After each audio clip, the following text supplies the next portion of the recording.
वाहिगुरू जी का खालसा वाहिगुरू जी की Fateh. Punjabi audio book YouTube channel सुन रहे सारे ਸਰੋਤਿਆਂ ਨੂੰ मेरे मनिंदर कौर ਵੱਲੋਂ प्यार भरी सत श्री अकाल।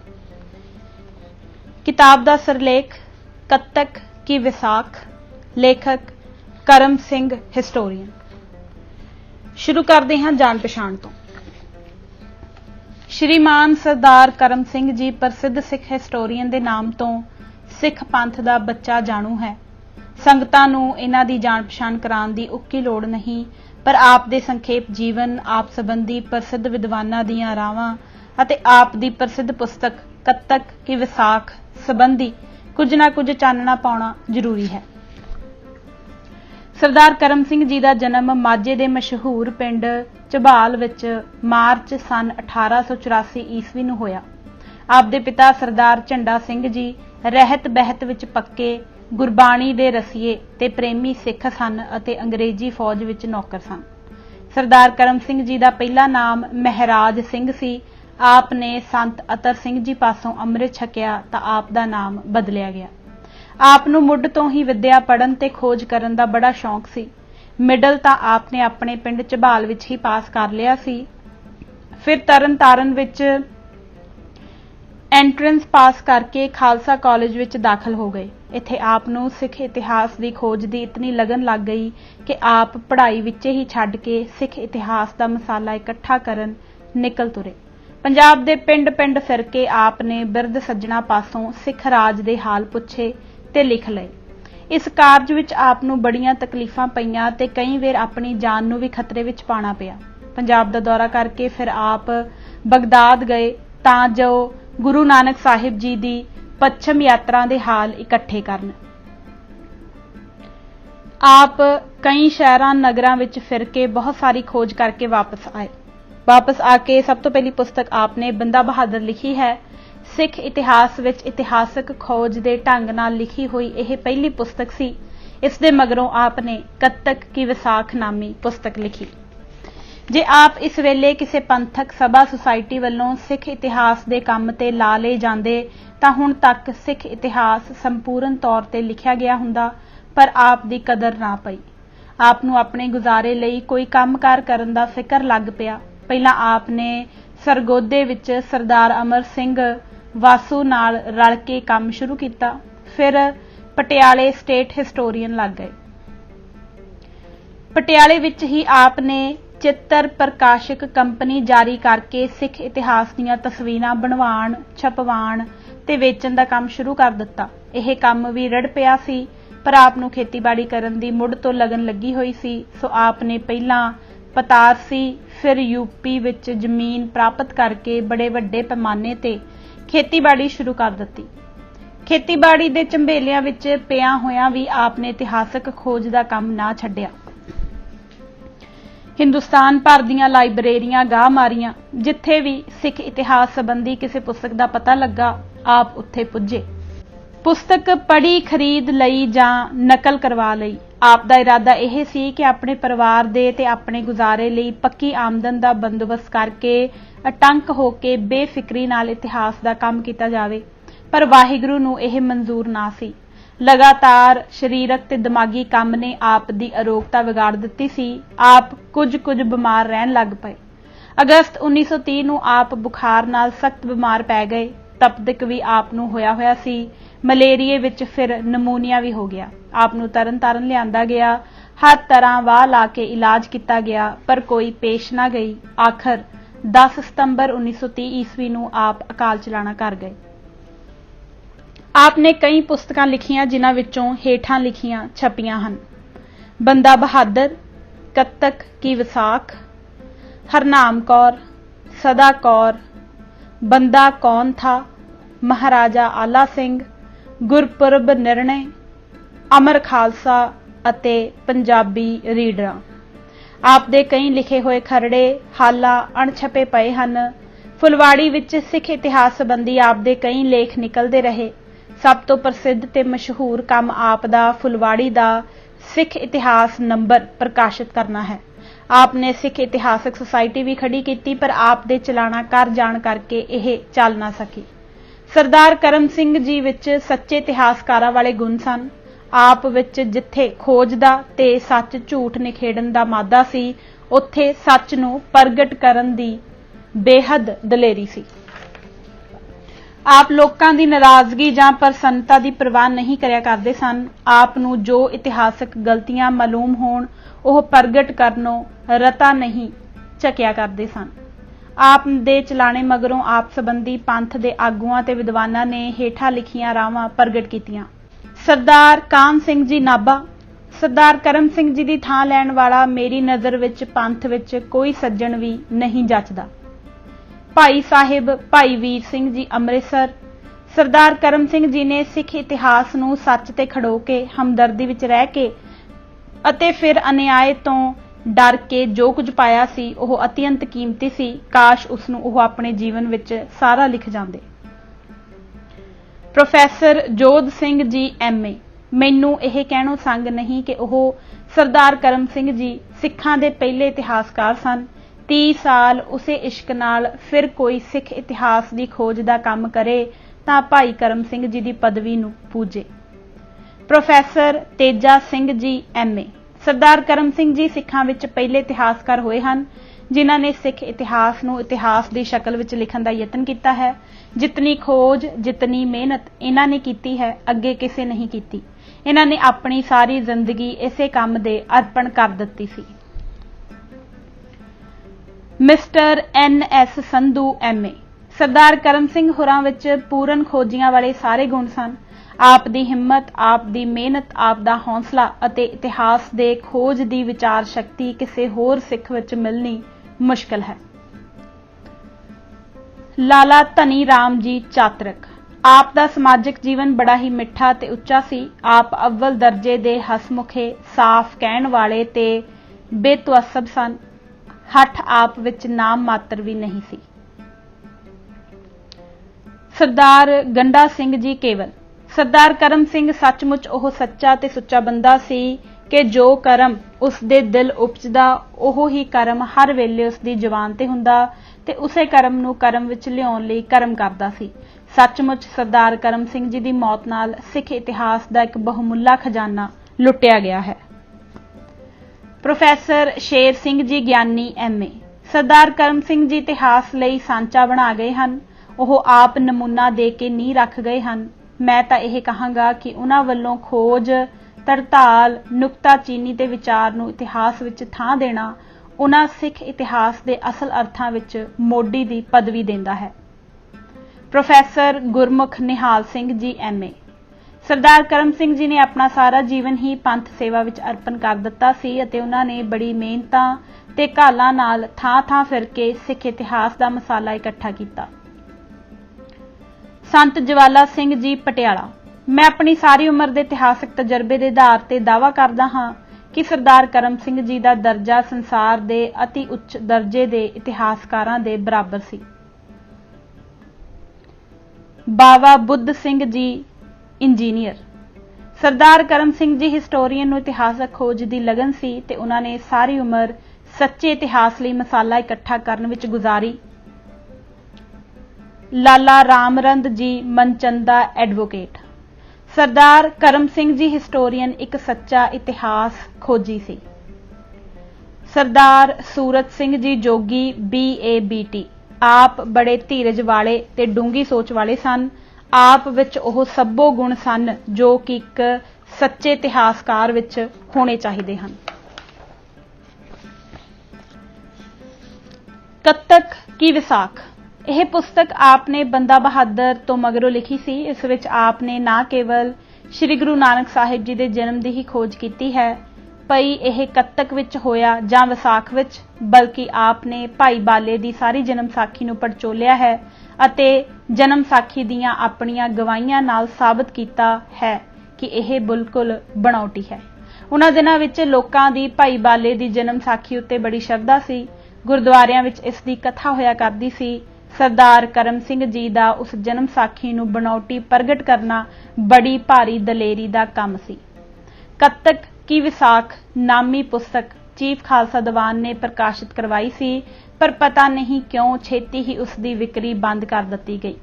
ਅਸੀਂ ਬੜੇ ਚਿਰ ਤੋਂ ਇਸ ਦੀ ਕਾਪੀ ਤਲਾਸ਼ ਕਰ ਰਹੇ ਸਾਂ ਪਰ ਕਿਤੋਂ ਨਹੀਂ ਸੀ ਲੱਭਦੀ।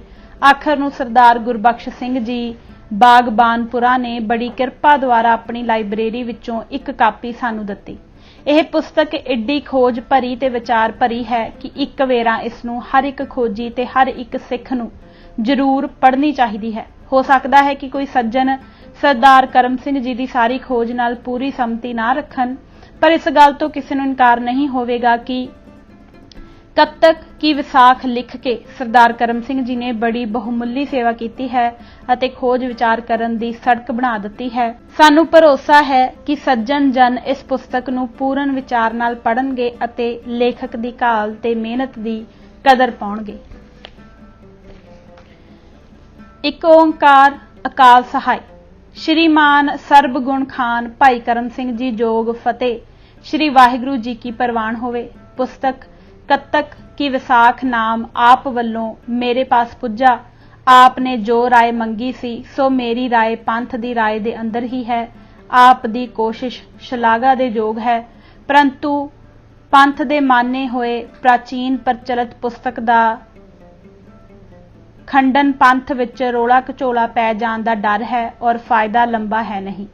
जे कोई तर्कबाज अनमति जन्म साखी दियां कहानियां नूं निर्मूलक या गप्पां दसे तां हिंदू पुराण, मुहम्मदी हदीसां, ईसाई अंजील, तौरेत वगैरह नूं पढ़ देखे सब दे घर विच अंधेरा ढोईदा है। फिर साधक बाधक तां सब नूं मन्नणी पैंदी है। होर जीकू इकबाले दा नाम भाई गुरदास जी ने नहीं लिखिया। सिखां दी फहरिस्त विच होर भी बहुते प्रसिद्ध सिख भाई भगतू, बहलों, भुंदड़, दयाला वगैरह नहीं लिखे।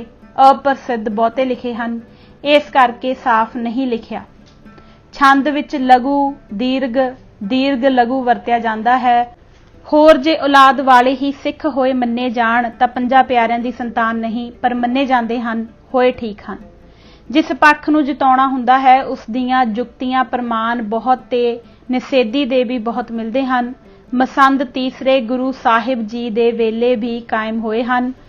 हुण सिट्टा यह है जेकर पंथ जन्म साखी दे खंडन विच फायदा समझदा है तां जो कुछ आपने लिखिया है सब दुरुस्त है, मैनू भी मंजूर है।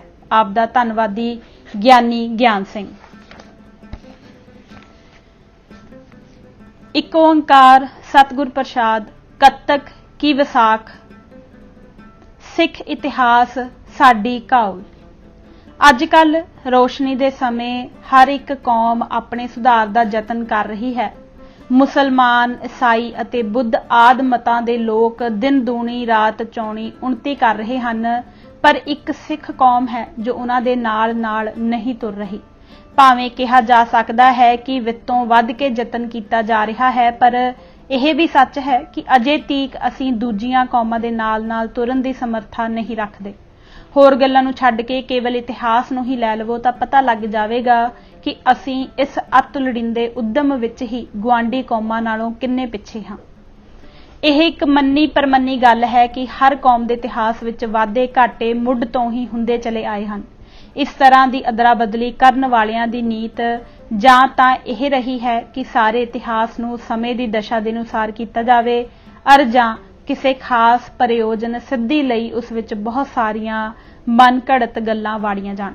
पहला काम ओह आदमी करदे हन जो चित्तों बुरा नहीं चितवदे अते दूजा काम बाला ओह करदे हन जो उस इतिहास वाली कौम दे आचरण नूं किसी खास पहलू वल्लों नीवा करना चाहुंदे हन। पर यह जरूर है कि इन्हां दोहां हालतां विच जिस नूं असल ते शुद्ध इतिहास कहा जाता है वह नहीं रहिंदा। कोई खास गल वध हो जाती है अते कोई घट। इस असूल की प्रौढ़ता यहूदी, ईसाई अते मुसलमान आदि मतां दे धर्म पुस्तकां ते इतिहासां तो हुंदी है। कुएनन साहिब अते वैल हुसैन साहिब ने यहूदियां दी धर्म पुस्तक जां इतिहास दी हर एक किताब नूं असीरिया, बाबल अते मिस्र दे पुराने सिक्कियां दी सहायता नाल पड़तालिया है। अपनी खोज द्वारा हर पुस्तक दे वाधे घाटे दे थां थते दसे हन अते सिद्ध किया है कि पुराना अहदनामा नामी पुस्तक जो अजकल प्रचलित है यह ओह नहीं जो सब तो पहला लिखी अथवा सुनाई गई सी।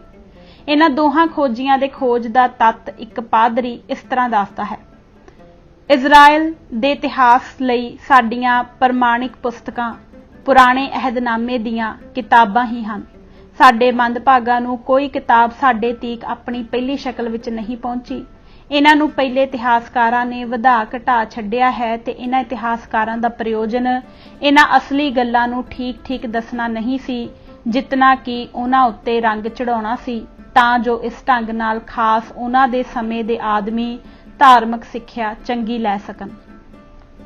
ਇਸੇ ਮਤਲਬ ਦੇ ਸਿੱਧ ਕਰਨ ਵਾਸਤੇ ਉਹ ਐਸਾ ਵਧਾ ਘਟਾ ਜਾਂ ਤਬਦੀਲੀ ਕਰਨੋਂ ਰਤਾ ਵੀ ਨਹੀਂ ਝਿਜਕੇ ਜਿਸ ਨਾਲ ਕਿ ਉਹ ਪੁਸਤਕ ਉਹਨਾਂ ਦੇ ਆਪਣੇ ਆਸ਼ੇ ਨਾਲ ਮਿਲ ਜਾਵੇ। ਪੁਰਾਣੇ ਅਹਿਦਨਾਮੇ ਦੀਆਂ ਇਤਿਹਾਸਕ ਕਿਤਾਬਾਂ ਦੀ ਤਹਿ ਵਿੱਚ ਪਈਆਂ ਪਹਿਲੀਆਂ ਕਿਤਾਬਾਂ ਨੂੰ ਮੁੜ ਪ੍ਰਾਪਤ ਕਰਨ ਲਈ ਸਾਨੂੰ ਪਿਛਲੀਆਂ ਪਾਈਆਂ ਗੱਲਾਂ ਕੱਢੀਆਂ ਹੋਈਆਂ ਪਾਉਣ ਅਤੇ ਬੁੱਲਾਂ ਨੂੰ ਠੀਕ ਕਰਨ ਦੀ ਲੋੜ ਹੈ। ਭਾਵੇਂ ਪਹਿਲਾਂ ਪਹਿਲ ਤਾਂ ਇਹ ਅਸੰਭਵ ਜਾਪੇ, ਪਰ ਹੇਠਲੀਆਂ 3 ਗੱਲਾਂ ਨਾਲ ਬਹੁਤ ਕੁਝ ਸੌਖ ਹੋ ਜਾਂਦਾ ਹੈ। ਇਹ ਗੱਲ ਯਹੂਦੀਆਂ ਵਿੱਚ ਹੀ ਨਹੀਂ, ਈਸਾਈਆਂ ਵਿੱਚ ਇਸ ਤੋਂ ਵੀ ਵੱਧ ਹਨੇਰ ਚੌਦੇ ਹੈ। ਹਜ਼ਰਤ ਈਸਾ ਦੇ ਮਗਰੋਂ ਹੀ ਹੋਰ ਆਦਮੀਆਂ ਨੇ ਮਨ ਘੜਤ 12 ਅੰਜੀਲਾਂ 12 ਸ਼ਾਗਿਰਦਾਂ ਦੇ ਨਾਂ ਤੇ ਬਣਾ ਦਿੱਤੀਆਂ। ਆਪਣੇ ਸ਼ਹੀਦਾਂ ਦੀ ਗਿਣਤੀ ਵਧਾਉਣ ਲਈ ਬਦੋ-ਬਦੀ ਸਮੇਂ ਦੇ ਬਾਦਸ਼ਾਹਾਂ ਨੂੰ ਜ਼ਾਲਮ ਅਤੇ ਅਨਿਆਈ ਬਣਾ ਦਿੱਤਾ। ਦਾਰਸ਼ਨਿਕ ਸੈਨਿਕਾਂ ਨੂੰ ਸੈਂਟ ਪਾਲ ਦਾ ਚੇਲਾ ਸਿੱਧ ਕਰਨ ਵਾਸਤੇ ਪਾਦਰੀਆਂ ਨੇ ਸੈਂਕੜੇ ਚਿੱਠੀਆਂ ਮਨ ਘੜਤ ਹੀ ਲਿਖ ਕੇ ਕਿਤਾਬਾਂ ਵਿੱਚ ਦਰਜ ਕਰ ਲਈਆਂ। ਆਰਮੀਨੀਅਨ ਚਰਚ ਨੂੰ ਆਪਣੇ ਨਾਲ ਮਿਲਾਉਣ ਵਾਸਤੇ 14ਵੀਂ ਸਦੀ ਈਸਵੀ ਵਿੱਚ ਪੋਪ ਬੋਨੀਫੇਸ 8ਵੇਂ ਨੇ ਮਨ ਘੜਤ ਲਿਖਤਾਂ ਬਣਾ ਲਈਆਂ, ਜਿਨ੍ਹਾਂ ਵਿੱਚ ਦੱਸਿਆ ਕਿ ਆਰਮੀਨੀਅਨ ਅਤੇ ਜਾਰਜੀਅਨ ਵਡੇਰ 4ਥੀ ਸਦੀ ਈਸਵੀ ਦੇ ਆਰੰਭ ਵਿੱਚ ਪੋਪ ਸਿਲਵੈਸਟਰ ਦੇ ਤਾਬਿਆ ਹੋ ਚੁੱਕੇ ਹਨ। ਇਸੇ ਤਰ੍ਹਾਂ ਅੱਜ ਕੱਲ੍ਹ ਦੀ ਪ੍ਰਚਲਿਤ ਅੰਜੀਲ ਦਾ ਨਵਾਂ ਅਹਿਦਨਾਮਾ ਵੀ ਉਹ ਅਸਲ ਪੁਸਤਕ ਨਹੀਂ ਹੈ ਜੋ ਪਹਿਲਾਂ ਪਹਿਲ ਲਿਖਿਆ ਗਿਆ ਸੀ। ਬਹੁਤ ਸਾਰੀਆਂ ਗੱਲਾਂ ਕੱਢੀਆਂ ਅਤੇ ਬਹੁਤੀਆਂ ਪਾਈਆਂ ਗਈਆਂ, ਸਭ ਮੰਨਦੇ ਹਨ। 4 ਸ਼ਾਗਿਰਦਾਂ ਦੀਆਂ ਲਿਖਤਾਂ ਉਹਨਾਂ ਦੀਆਂ ਨਹੀਂ ਹਨ ਜਿਨ੍ਹਾਂ ਦੇ ਨਾਂ ਤੇ ਉਹ ਅੱਜ ਕੱਲ੍ਹ ਸਦੀ ਦੀਆਂ ਹਨ, ਸਗੋਂ ਕਿਸੇ ਹੋਰ ਹੱਥ ਨੇ ਲਿਖ ਕੇ ਉਹਨਾਂ ਦੇ ਨਾਵਾਂ ਤੇ ਚਲਾ ਦਿੱਤੀਆਂ ਹਨ।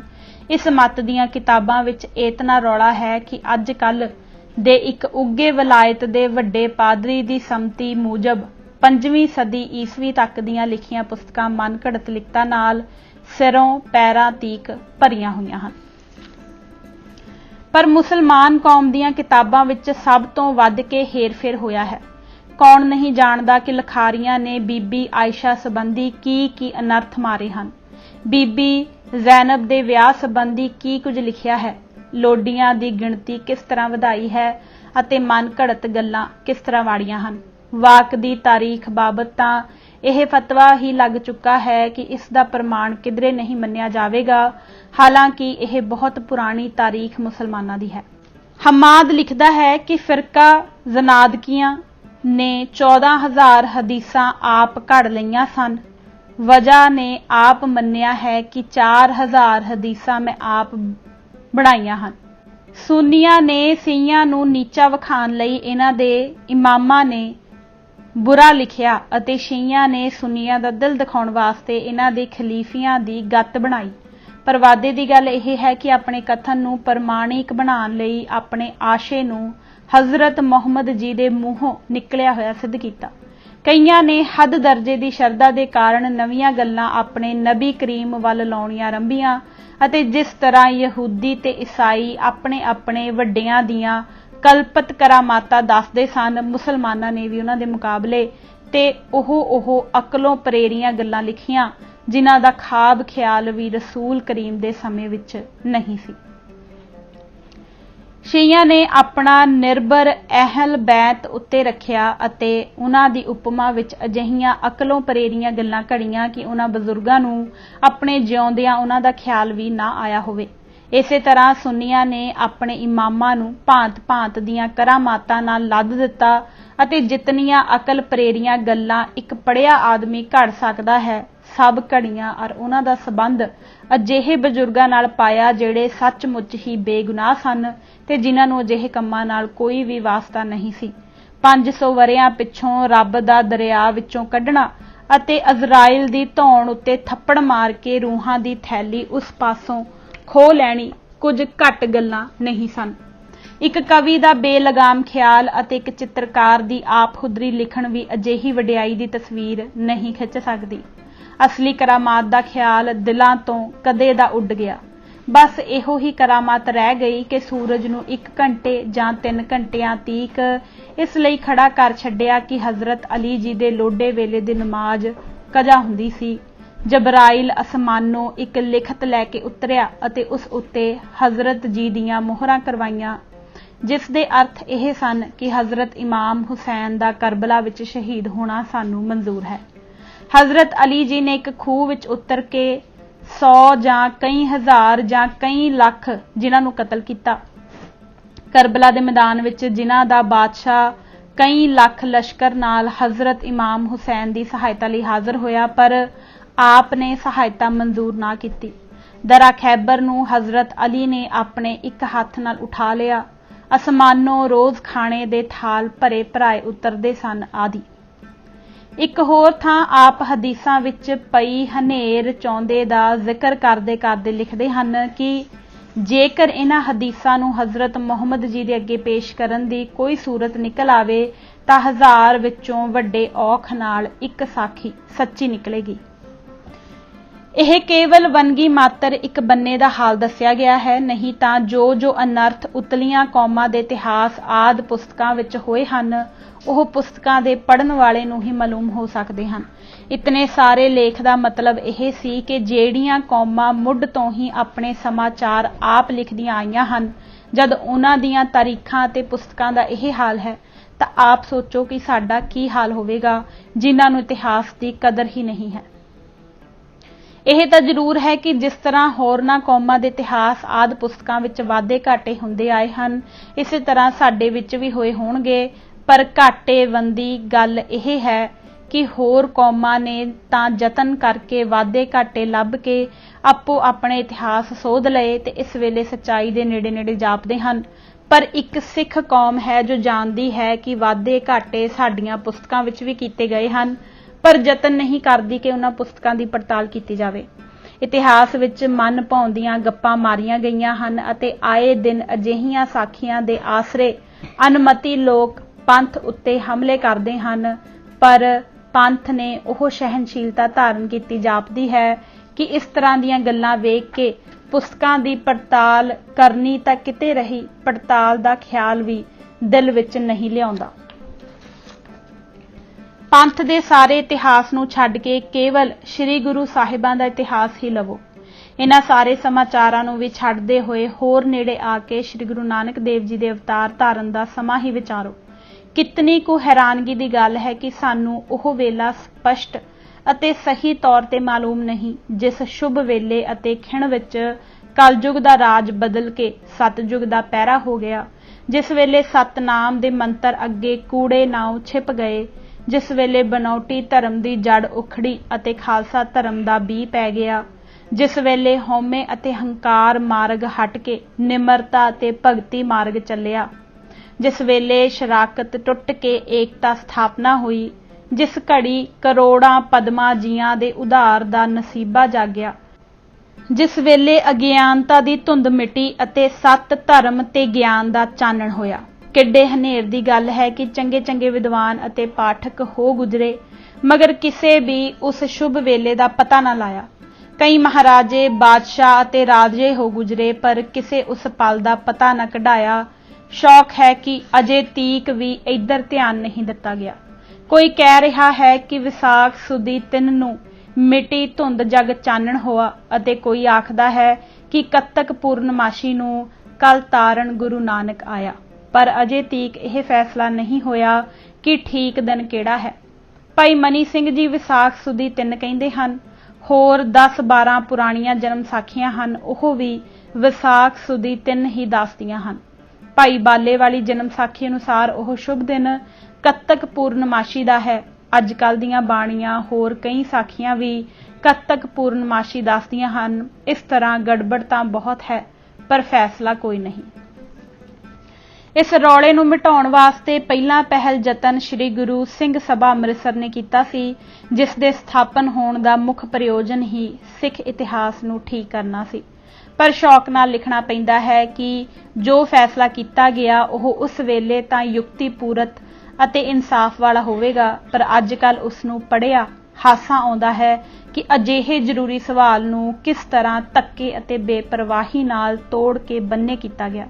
सुनन विच आउंदा है कि भाई गुरमुख सिंह जी ने जो उदों ओरीएंटल कॉलेज के विद्यार्थी सन भृगु संगता दे सबूत पेश किए, पर उन्हां दी इत्थे कुछ वटी दी नहीं जापी, क्योंकि सन 1941 बिक्रमी दे सुधारक नामे अखबार विच जिस दे एडिटर वो आप ही सन, उन्हां ने फिर जन्म कुंडलियां अते भाई बाले वाली जन्म साखी बाबत बहुत लंबा लेख लिखिया है। इस तो मगरों अज तीक चुप ही रही। पिछे जहे सिंह सभा भसौड़ दे भुलेमे छपे सन, जिन्हां विचों भलेमा नंबर 9 इस गल दे फैसले वास्ते सी कि सतगुरु जी दे आगमन दा दिन कत्तक विच है कि विसाख विच, ਅਤੇ सिद्ध किया सी कि असली दिन विसाख दा है। पर पता नहीं पंथ अगे पेश होए इस भुलेमे लई किसी ने अपनी सम्मति भी घल्ली है जां नहीं। घल्ली भावें ना घल्ली, पर इस गल दा पता जरूर लगदा है कि यह ख्याल जो रह रह के कदी ना कदी किसी नूं आ ही जांदा है, इस विच असलीयत जरूर है। इतनी वार नाकामयाबी दा मूँह वेख के भी जो ख्याल दिलां विच उभर पए, उस विच भला कदी ख्याल किया जा सकता है कि सच्चाई का कोई अंश ना होवेगी। जो गल असल विच झूठी हुंदी है वह एक बार डिग के फिर कदी नहीं उठदी, पर सच नूं यह मान प्राप्त है कि डिग के भी उठ खड़े होने का यतन करता है कि असी प्रतख रोज़ नहीं वेखदे कि झूठ किस तरह इक्को वार सौण दीआं बूटियां वांग वध के सच नूं दबाउणा चाहुंदा है। पर यह भी कदी किसी ने सुनिया है कि अंत सच हार होई। सच उत्ते विके होए ਸਿੰਘਾਂ ने बाबे बंदे तो मगरों 20 वरियां तीक की निराशता नहीं वेखी सी। सच नूं संसार उत्तों उडाउण लई की कुछ नहीं किया गया सी, पर की सच थम्मिया रहा नहीं। छाला मार के जद मौका मिलिया पसरन दी कीती। निराशता ने दर्शन दिते, इसलिए कुछ समय तीक चुप वरत गई। समा पा के फिर ओह जोश ते अंतम सट्टा की निकलिया। सच पसर गया, पर पसर गया जिहा कि सतगुरु दा बचन है, कूड़ निखुट्टे नानका उड़क सच रही। इहो हाल इस सवाल दा जापदा है जिस पर असी इस वेले विचार करन लगे हाँ। कई बार निराशता दा मूँह वेख के जद फिर भी यह किसी ना किसी दे दिल विच वसिया ही रहिंदा है, तां क्यों ना कहिया जावे कि लुकिया होया सच इहो ही है अते जय भी अंत विच इसे दी ही होवेगी। भावें समा रिवाज अते बहुती संगत इस गल दे उल्ट हन, पर सच नूं अजिहियां रुकावटां दी की परवाह। ओह समय अते रिवाज दीआं जड़ां कढ के विखा देवेगा कि यह अजकल दीआं जापतियां हन, ते फिर संगतां आप तो आप सिद्धे रस्ते आ जाणगियां। आओ पाठक जी इस सच दे प्रगट करन वास्ते कुछ तां हिम्मत करिए ते वेखिए कि यह कित्थों तक निरोल है। भाई बाले वाली जन्म साखी पड़ताल दे आरंभ विच ही असीं वेखदे हां कि जो जन्म साखियां सानूं मिल सकदियां हन, यह दो प्रकार दीआं हन, जिन्हां विचों एक पासे इकल्ली भाई बाले वाली जन्म साखी है। यह जरूरी है कि दोवें प्रकार दीआं जन्म साखियां सच्चियां नहीं हो सकदियां। एक श्रेणी इन्हां विचों जरूर झूठी है। यह दस्सण दी कोई लोड़ ही नहीं कि जे एक नूं झूठी सिद्ध कर दिता गया तो दूजी आप तो आप सच्ची साबित हो जाएगी। सो पड़ताल वास्ते असी भाई बाले वाली जन्म साखी नूं ही लैंदे हां। पड़ताल नूं आरंभ करन तो पहलां यह दस देना भी जरूरी जापदा है कि अज कल जो छाप दीआं जन्म साखियां भाई बाले वाली जन्म साखी दे नाम ते प्रसिद्ध हन, इन्हां विच बहुत वधा घटा किया गया है। असल पोथी विच बहुत सारियां अयोग साखियां सन जो समय समय छापे खाने वालियां ने कढ छड्डियां जापदियां हन। इन्हां ने अयोग साखियां दे कढण ते ही बस नहीं कीती, सगों कई पंद भी वधा घटा दिते हैं। असल गल यह है कि जद जद यह जन्म साखी छपी है, छापण वालियां अपने वल्लों कई अजिहे पद पा दिते हैं जो अजकल दे समय ही पंजाबी बोली विच रले ते प्रचलित होए हैं। उदाहरण लई टल्ले बाल गदाई वाली साखी ही लै लवो। इस साखी विच बगी पद आउंदा है ਜੋ ਬਹੁਤ ਹੀ ਥੋੜੇ ਸਮੇਂ ਤੋਂ ਪੰਜਾਬੀ ਬੋਲੀ ਵਿੱਚ ਰਲਿਆ ਹੈ। ਅਜਿਹੇ ਪਦਾਂ ਨੂੰ ਵੇਖ ਕੇ ਖੋਜੀ ਪੁਰਸ਼ ਖਾਮ-ਖਾ ਧੋਖਾ ਖਾ ਜਾਂਦਾ ਹੈ। ਇਸ ਲਈ ਇਹ ਜ਼ਰੂਰੀ ਜਾਪਦਾ ਹੈ ਕਿ ਖੋਜ ਲਈ ਅਜਿਹੀਆਂ ਜਨਮ ਸਾਖੀਆਂ ਪ੍ਰਮਾਣਿਕ ਨਾ ਸਮਝਿਆ ਜਾਵੇ। ਪ੍ਰਮਾਣਿਕ ਉਹ ਹਨ ਜੋ ਲਿਖਤ ਦੀਆਂ ਹਨ, ਛਪੀਆਂ ਹੋਈਆਂ ਵਿੱਚ ਕੁਝ ਨਾ ਕੁਝ ਵਾਧਾ ਘਾਟਾ ਜ਼ਰੂਰ ਹੈ। ਸੋ ਇਸ ਪੜਤਾਲ ਵਿੱਚ ਲਿਖਤ ਦੀ ਭਾਈ ਬਾਲੇ ਵਾਲੀ ਜਨਮ ਸਾਖੀ ਹੀ ਮੁੱਖ ਰੱਖੀ ਗਈ ਹੈ।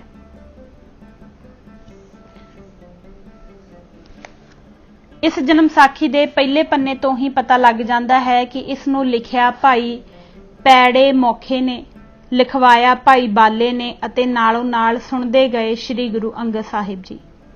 ਜਨਮ ਸਾਖੀ ਦੇ ਪੜ੍ਹਨ ਤੋਂ ਇਹ ਵੀ ਸਿੱਧ ਹੋ ਜਾਂਦਾ ਹੈ ਕਿ ਮੁੱਢ ਤੋਂ ਲੈ ਕੇ ਜਿਤਨੇ ਚਿਰ ਤੀਕ ਸ੍ਰੀ ਗੁਰੂ ਨਾਨਕ ਦੇਵ ਜੀ ਦੇਸਾਂ ਦੇਸਾਂਤਰਾਂ ਵਿੱਚ ਵਿਚਰਦੇ ਗਏ, ਭਾਈ ਬਾਲਾ ਸ੍ਰੀ ਗੁਰੂ ਜੀ ਦਾ ਪੱਕਾ ਸਾਥੀ ਰਿਹਾ। ਇਸ ਤੋਂ ਇਹ ਖਿਆਲ ਉਪਜਦਾ ਹੈ ਕਿ ਜਦ ਸਾਖੀਆਂ ਸੁਣਾਉਣ ਵਾਲਾ ਭਾਈ ਬਾਲਾ ਹੋਵੇ ਅਤੇ ਸੁਣਨ ਵਾਲੇ ਸ੍ਰੀ ਗੁਰੂ ਅੰਗਦ ਦੇਵ ਜੀ ਹੋਵਣ ਤਾਂ ਸਾਰੀ ਵਾਰਤਾ ਵਿੱਚ ਕੋਈ ਭੁੱਲ ਨਹੀਂ ਹੋਵੇਗੀ। ਪਰ ਜਿਸ ਵੇਲੇ ਜਰਾ ਕੁ ਵਿਚਾਰ ਨਾਲ ਵੇਖੀਦਾ ਹੈ ਤਾਂ ਸਾਰੀ ਹੀ ਭੁੱਲਾਂ ਦਾ ਭੰਡਾਰ ਜਾਪਦੀ ਹੈ, ਜਿਸ ਤੋਂ ਇਹ ਸਿੱਧ ਹੁੰਦਾ ਹੈ ਕਿ ਨਾ ਤਾਂ ਇਹ ਸ੍ਰੀ ਗੁਰੂ ਅੰਗਦ ਦੇਵ ਜੀ ਦੇ ਸਾਹਮਣੇ ਸੁਣਾਈ ਗਈ ਅਤੇ ਨਾ ਭਾਈ ਬਾਲੇ ਨੇ ਸੁਣਾਈ। ਇਹ ਕਿਸੇ ਹੋਰ ਹੱਥ ਦੀ ਚਲਾਕੀ ਹੈ ਜਿਸ ਨੇ ਭਾਈ ਬਾਲੇ ਨੂੰ ਵਕਤਾ ਅਤੇ ਸ੍ਰੀ ਗੁਰੂ ਅੰਗਦ ਸਾਹਿਬ ਜੀ ਨੂੰ ਸਰੋਤਾ ਦੱਸ ਕੇ ਇੱਕ ਤਰ੍ਹਾਂ ਨਾਲ ਸ੍ਰੀ ਗੁਰੂ ਨਾਨਕ ਦੇਵ ਜੀ ਦੀ ਬੇਅਦਬੀ ਕੀਤੀ ਹੈ। ਪਾਠਕ ਜੀ ਜਰਾ ਵਿਚਾਰੋ ਤਾਂ ਸਹੀ ਕਿ ਸ੍ਰੀ ਗੁਰੂ ਅੰਗਦ ਸਾਹਿਬ ਜੀ ਸ੍ਰੀ ਗੁਰੂ ਨਾਨਕ ਸਾਹਿਬ ਜੀ ਦੀ ਬਾਬਤ ਕੋਈ ਅਯੋਗ ਸ਼ਬਦ ਸੁਣ ਸਕਦੇ ਸਨ ਜਾਂ ਕੋਈ ਅਪਸ਼ਬਦ ਭਾਈ ਬਾਲੇ ਦੀ ਜ਼ੁਬਾਨੋਂ ਨਿਕਲ ਸਕਦਾ ਸੀ। ਪਰ ਇਸ ਬਾਲੇ ਵਾਲੀ ਲਿਖਤ ਦੀ ਜਨਮ ਸਾਖੀ ਵਿੱਚ ਜੋ ਜੋ ਅਨਰਥ ਮਾਰਿਆ ਹੋਇਆ ਹੈ ਉਹ ਵੰਨਗੀ ਮਾਤਰ ਇਸ ਤਰ੍ਹਾਂ ਹੈ। ਤਾਂ ਫਿਰ ਨਾਨਕ ਕਹਿਆ ਦੁਆਪਰ जग के बिखे हम निरंकार की भगत करी थी, भगत तो पूरी हुई थी पर बाछना हमको व्यापी थी, हमारा तेली के घर जन्म नीच घर जन्म था, तब हमारा जन्म तेली के घर था, उस बाछना के वास्ते हमको फिर जन्म हुआ खत्री के घर। इस लेख तो साफ सिद्ध है कि श्री गुरु नानक देव जी इस जग विच अकाल पुरख वल्लों संसार दे उधार लई नहीं घल्ले गए सन, सगों अपने कर्मां दे बद्दे आए सन। पिछले जन्म विच तेली सन अते वासना दे बंदा ईमान 84 दी तरह फेर जन्म विच आए। प्यारे पाठक, सोच दी गल है कि की कदे अजिहे बेसिर बेपैर गल भाई बाले दे मूंहों निकल सकदी सी अथवा गुरु अंगद जी इस नूं सुण सकदे सन, पर असीं हां जो अज तੀਕ ਮੰਨੀ तुरे ਜਾਂਦੇ ਹਾਂ। ਇੱਥੇ ही बस नहीं, भाई फिरंदे वाली साखी विच होर भी भेद खुलदा है। तां फिरंदे कहा जी क्यों जी ओह दिन तैनूं विसर गया, प्राण नाथ तेली दे घर इकट्ठे होए आहे, असीं दोवें भरा आहे अते तीजी साडी भैण आही, असीं दोवें निरंकार ही जपदे अते भैण साडी सेवा करदी आही। ਅਤੇ ਤਉ ਇੱਕ ਦਿਨ ਆਖਿਆ ਦੇਖ ਭਾਈ ਸਾਡਾ ਨੀਚ ਘਰ ਜਨਮ ਹੋਇਆ, ਸਾਨੂੰ ਖੱਤਰੀ ਬਾਹਮਣ ਆਦਰ ਦੇਂਦੇ ਨਹੀਂ ਅਤੇ ਭਗਤ ਸਾਡੀ ਪੂਰਨ ਹੋਈ ਆਹੀ। ਤਾਂ ਮੈਂ ਤੁਹੇ ਨੂੰ ਆਖਿਆ ਭਾਈ ਤੂੰ ਸੱਚ ਆਖਦਾ ਹੈ, ਇਹ ਪਰਮੇਸ਼ਰ ਕਿਆ ਕੀਤਾ ਹੈ। ਤਾਂ ਸਾਡੀ ਭੈਣ ਆਖਿਆ ਭਾਈ ਫਿਕਰ ਨਾ ਕਰੋ। ਨਾਨਕ ਜੀ ਫਿਰੰਦੇ ਨੂੰ ਪੁੱਛਿਆ ਆਖ ਭਾਈ ਤਦ ਤੇਰਾ ਨਾਉ ਕਿਆ ਸੀ। ਤਾਂ ਫਿਰੰਦੇ ਆਖਿਆ ਜੀ ਭੈਣ ਦਾ ਨਾਉ ਸੁੰਦਰੀ ਆ ਅਤੇ ਮੇਰਾ ਨਾਉ ਸੁੰਦਰ ਆਹ ਅਤੇ ਤੇਰਾ ਨਾਉ ਪਰਮਾ ਸੀ। ਤਾਂ ਗੁਰੂ ਨਾਨਕ ਜੀ ਫਿਰੰਦੇ ਨੂੰ ਗਲ ਵਿੱਚ ਲੈ ਮਿਲਿਆ, ਆਖਿਓ ਸੋ ਭਾਈ ਫਿਰੰਦਾ ਇਹ ਰਬਾਬ ਤੈਨੂੰ ਕਿੱਥੇ ਹੱਥ ਆਇਆ। ਤਾਂ ਫਿਰੰਦੇ ਆਖਿਆ ਦੇਖ ਜੀ ਜਦ ਮੈਂ ਰਬਾਬ ਵਜਾਇੰਦਾ ਸੀ ਤਾਂ ਜਿਤਨੇ ਉੱਤਮ ਜਨਮ ਲੋਕ ਆਹੇ ਸੋ ਸਭ ਅਸਾਂ ਦੇ ਦੁੱਖ ਦੇ ਆਹੇ ਅਤੇ ਪਿਤਾ ਸਾਨੂੰ ਆਖਦਾ ਸੀ ਜੋ ਤੁਸੀਂ ਸਾਨੂੰ ਸ਼ਹਿਰ ਵਿੱਚ ਰਹਿਣ ਦਿੰਦੇ ਹੋ ਕਿ ਨਹੀਂ, ਤਿਸ ਸ਼ਹਿਰ ਦਾ ਨਾਉ ਸੁਜਨ ਪਰ ਆਹ। ਤਿਸ ਸ਼ਹਿਰ ਤੇ ਨਿਕਲ ਕੇ ਤ੍ਰਿਹੂ ਕੋਹਾਂ ਉੱਤੇ ਅਸੀਂ ਉਜਾੜ ਵਿੱਚ ਡਰਦੇ ਹੋਏ ਭਗਤ ਕਰਦੇ ਆਹੇ ਅਤੇ ਰਬਾਬ ਉੱਥੇ ਹੀ ਰੱਖ ਆਉਂਦੇ। ਤੂੰ ਭਗਤ ਕਰਦਾ ਆਹੋ ਅਤੇ ਮੈਂ ਰਬਾਬ ਵਜਾਉਂਦਾ ਆਹਾਂ। ਹੁਣ ਅਸਾਂ ਨਾ ਜ਼ਾਹਰ ਕਰਨ ਦਾ ਹੁਕਮ ਨਹੀਂ ਅਤੇ ਤੈਨੂੰ ਜ਼ਾਹਰ ਕਰਨ ਦਾ ਹੁਕਮ ਹੈ। ਇਹ ਰਬਾਬ ਤੁਹਾਡੀ ਇਮਾਨਤ ਆਹ, ਤੂੰ ਸਾਨੂੰ ਪਚਾਏ ਦੇਵਣਾ ਆਹ, ਤੁਸੀਂ ਆਪਣੀ ਇਮਾਨਤ ਲੇਵੋ। ਇਸ ਸਾਖੀ ਤੋਂ ਸਿੱਧ ਹੁੰਦਾ ਹੈ ਕਿ ਸੁਜਨਪੁਰ ਨਾਮੇ ਸ਼ਹਿਰ ਵਿੱਚ ਪ੍ਰਾਣਨਾਥ ਤੇਲੀ ਦੇ ਘਰ ਸੁੰਦਰ ਅਤੇ ਪਰਮਾ 2 ਪੁੱਤਰ ਅਤੇ ਸੁੰਦਰੀ ਇੱਕ ਧੀ ਸੀ। ਤਿੰਨੇ ਭਗਤ ਸਨ। ਸੁੰਦਰ ਕਲਯੁਗ ਵਿੱਚ ਫਿਰੰਦਾ ਹੋਇਆ ਤੇ ਪਰਮਾ ਸ਼੍ਰੀ ਗੁਰੂ ਨਾਨਕ ਜੀ। ਪਰ ਦੋਹਾਂ ਦੀ ਭੈਣ ਸੁੰਦਰੀ ਕੌਣ ਹੋਈ, ਇਸ ਦਾ ਪਤਾ ਅਗਲੀ ਸਾਖੀ ਤੋਂ ਲੱਗ ਜਾਂਦਾ ਹੈ, ਜਿੱਥੇ ਸ਼੍ਰੀ ਗੁਰੂ ਨਾਨਕ ਜੀ ਆਪਣੀ ਭੈਣ ਬੇਬੇ ਨਾਨਕੀ ਜੀ ਨੂੰ ਆਖਦੇ ਹਨ, ਮੇਰਾ ਤੇਰਾ ਤਰੇਤੇ ਦੁਆਪਰ ਸੰਬੰਧ ਹੁੰਦਾ ਆਇਆ ਹੈ ਅਤੇ ਹੁਣ ਕਲਯੁਗ ਵਿੱਚ ਵੀ ਹੋਇਆ ਹੈ। ਇਸ ਤੋਂ ਸਾਫ਼ ਸਿੱਧ ਹੈ ਕਿ ਲਿਖਣ ਵਾਲੇ ਨੇ ਸ਼੍ਰੀ ਗੁਰੂ ਨਾਨਕ ਜੀ ਅਤੇ ਬੇਬੇ ਨਾਨਕੀ ਜੀ ਦੋਹਾਂ ਨੂੰ ਹੀ 84 ਵਿੱਚ ਰਲਾਇਆ ਹੈ। ਇਸ ਸਾਖੀ ਤੋਂ ਇਹ ਵੀ ਜਾਪਦਾ ਹੈ ਕਿ ਫਿਰੰਦੇ ਅਤੇ ਸ਼੍ਰੀ ਗੁਰੂ ਨਾਨਕ ਜੀ ਵਿੱਚ ਕੋਈ ਫਰਕ ਨਹੀਂ ਸੀ। ਦੋਹਾਂ ਦੀ ਆਤਮਿਕ ਪਦਵੀ ਇੱਕੋ ਜਿਹੀ ਸੀ। ਫਿਰੰਦੇ ਨੂੰ ਪ੍ਰਗਟ ਹੋਣ ਦਾ ਹੁਕਮ ਨਹੀਂ ਸੀ, ਨਹੀਂ ਤਾਂ ਉਹ ਗੁਰੂ ਜੀ ਨਾਲੋਂ ਕਿਸੇ ਗੱਲੋਂ ਘੱਟ ਨਹੀਂ ਸੀ। ਇਹ ਵੀ ਸਿੱਧ ਹੁੰਦਾ ਹੈ ਕਿ ਜੋ ਰਬਾਬ ਮਰਦਾਨੇ ਨੂੰ ਫਿਰੰਦੇ ਨੇ ਦਿੱਤਾ ਸੀ, ਉਹ ਪਿਛਲੇ ਜਨਮ ਦਾ ਰਬਾਬ ਸੀ ਜੋ ਗੁਰੂ ਜੀ ਉਦੋਂ ਸੁਣਿਆ ਕਰਦੇ ਸਨ, ਪਰ ਪਤਾ ਨਹੀਂ ਫਿਰੰਦੇ ਨੂੰ ਜਨਮ ਵਿੱਚ ਉਹ ਰਬਾਬ ਫੇਰ ਕਿਸ ਤਰ੍ਹਾਂ ਮਿਲ ਗਿਆ। ਇਹ ਤਾਂ ਪਿੱਤਰਾਂ ਨੂੰ ਸਰਾਧ ਪਹੁੰਚਾਉਣ ਨਾਲੋਂ ਵੀ ਵਧੇਕ ਟੇਢੀ ਗੱਲ ਜਾਪਦੀ ਹੈ।